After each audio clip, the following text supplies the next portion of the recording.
Penemuan mayat di dalam rumah gegerkan warga Kampung Lembur Sawah, Kelurahan Utama, Kecamatan Cimahi Selatan, Kota Cimahi, Senin, 20 Oktober 2025, pagi.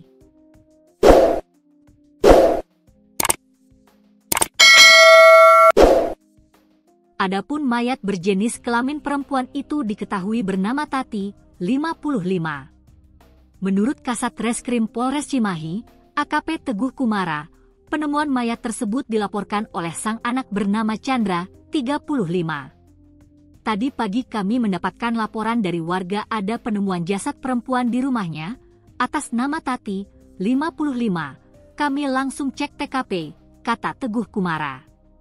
Teguh mengungkapkan, jasad Tati ditemukan dalam kondisi terlentang.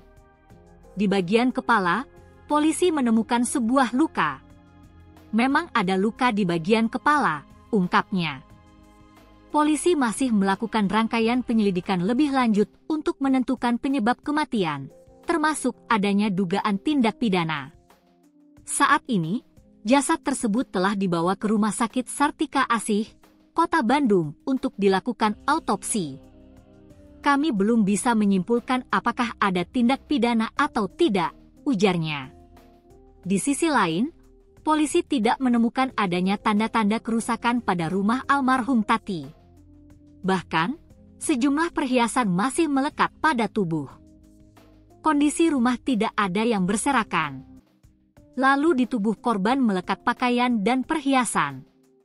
Nanti kita pastikan lagi ke keluarga apakah ada yang hilang atau tidak, ujar Teguh.